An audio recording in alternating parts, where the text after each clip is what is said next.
Hello, y'all. We're back. We are now moving on to our second learning target for this unit. We're going to be talking about energy roles, okay? Well, energy pyramids. So, number 2 is I can explain how energy flows through an ecosystem. So, we've already been talking about food chains and food webs. So, now I'm going to show you another diagram that we use to show the amount of energy that's flowing, okay? So for your success criteria for this particular learning target, you need to be able to create an energy pyramid, explain how energy is lost at each trophic level, and then create and interpret a food chain. We've already kind of dibbled and dabbled in food chains. So using a food chain is how we will create our energy pyramid, okay? Once again, our vocabulary words, we have food web, food chain, producer, consumer, decomposer. And we're mainly, for the energy pyramid, we'll be using the primary, secondary, and tertiary consumers that we learned from food chains to help us. That'll kind of let us know where it belongs in the food, the energy pyramid, okay? So let's jump on in. All right, so here is an example of the energy pyramid. We've already talked about how all producers need to have some source of energy. The sun is going to be the ultimate source of energy for all of our living things. Whether we get it directly or indirectly, the sun is the main source. It's going to provide, like I just said, it's going to provide it either directly to the producers or indirectly to the consumers or the decomposers.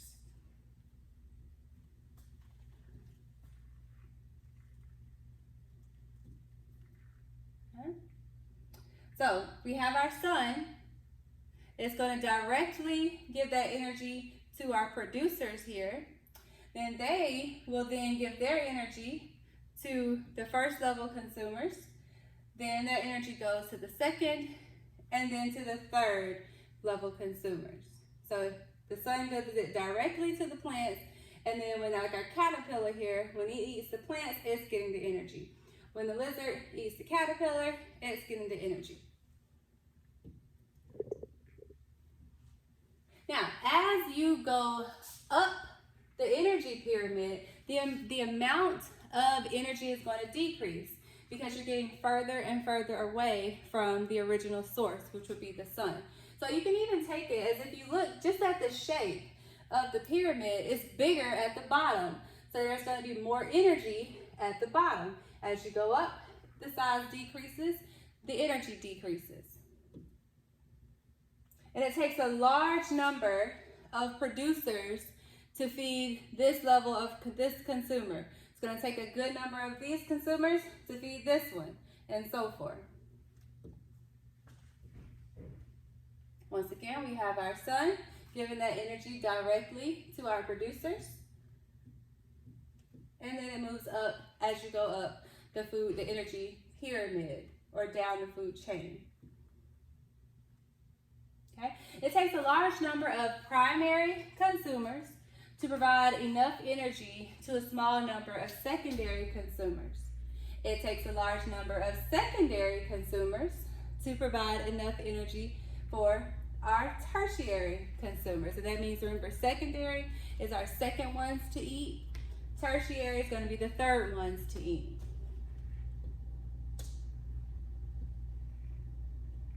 So now that we know the general gist of it, we're going to get a little more specific, okay?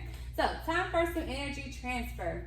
We are going to calculate the amount of energy that's transferred from the ultimate source of energy all the way to the third consumer, okay?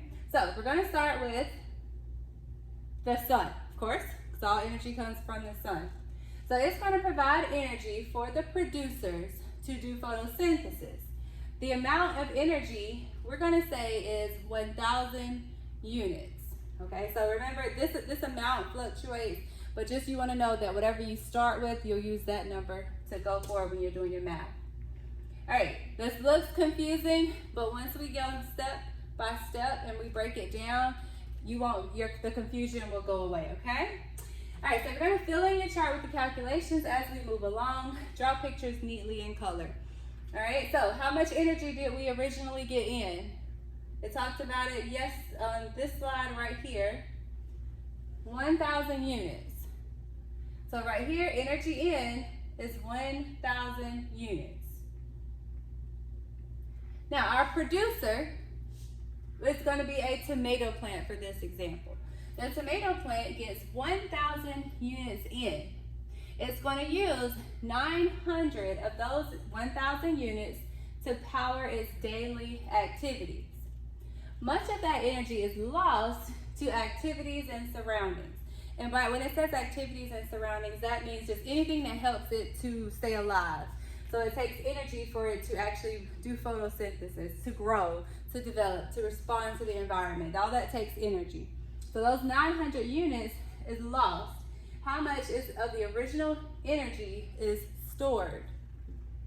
So now we go back and we do our math. We're going to put in that our producer is our tomato plant. How much energy was in? We got 1,000 units in. Oops. How much was used or lost? That was 900. And we're going to show 900 going out of our energy pyramid. So we do 1,000 minus 900. And how much do we get stored? 100. So whatever organism comes here and eats the tomato plant, it's only going to get 100 units. Even though the tomato plant originally had 1,000, it's only going to be able to give off 100 to whatever eats it. So let's find out what's going to eat it. Our primary consumer in this case is going to be the tomato hornworm. It loves tomatoes. When it eats the tomato, it only receives the energy that the tomato was able to store, which was 100 units. So of those 100 units of energy in, 90 were used to power the worm's daily activities of that energy. That's going to be crawling, eating, chewing. All that takes energy. So that energy is lost to the activities and surroundings. How much energy is stored? Let's go back to our table. So we have B, we're going to put in our hornworm because that's our first consumer. The energy in was what it ate. So the energy literally went from the tomato to our hornworm, and that was 100 units. How many units were used or lost? 90. So we're going to put 90 units lost. So that means that it was only able to store 100 minus 90 units. So 10. So look at just how much energy has gone away, and we're only at the first consumer. So then the second consumer is going to be the second organism to eat in the food chain. It comes around. It is our Carolina wren. It's flying up above it. It makes a tasty meal out of this hornworm, getting 10 units of that stored energy. Of those 10 units, 9 are going to be used to power the wren's daily activities, like flying, keeping its heart beating, maintaining its temperature. All those things take energy. And then, so now we need to figure out how much energy is going to be stored. So we had our hornworm. It used up some energy and it was only able to store 10.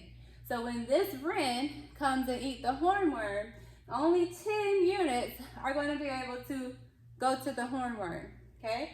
So it had 10 units in, it used 9, and so 10 minus 9 is going to be what? Only 1. So that wren is only able to store 1 unit. So whatever comes and eats it, it's only going to get 1 little unit compared to all the way at the beginning when the sun originally gave that tomato plant 1,000. So our tertiary consumer is going to be a red-tailed hawk. It's circling the field and sees the wren flying below. It swoops down to catch its meal, getting only that 1 little unit of energy. So if you're going to add in our red-tailed hawk then we're going to say that he only gets the 1 unit, okay? So if you think about this, think about it as with us as humans, we can't just eat one thing one day and we're good. We have to eat several things over and over. And if you eat processed foods like hamburgers, I love hamburgers, flour and things like that, that's taking even more of that energy away. So that's why, think about our red-tailed hawk only got 1 unit. So that's why we have to eat more and more and more, like more things several times a day, as opposed to the hornworm. It gets a lot of energy, so it may only have to eat once a day. Now, organisms release waste and die, and that's when decomposers step in. They take over. They're going to break those dead things down and return those nutrients to the earth. Okay? So, as you move up the energy pyramid, only 10% of the energy is going to be transferred to the next level. That's what you want. That's the takeaway from all of our math that we did here. That's the takeaway. Only 10% is stored and able to be given. So we have 1,000, 100, 10, and then 1. So that number is steadily decreasing. Only 10% can get stored. So now I want you to complete this side. There's 3 questions. You're creating a food chain. You're labeling those parts of the food chain as primary, secondary, and then you're going to actually do the calculations, okay? So if the amount of energy from the sun is going to be 200 or 2,500, then you will do the math just like this for that, okay? You'll draw your triangle out and everything, okay? All right, let's get busy.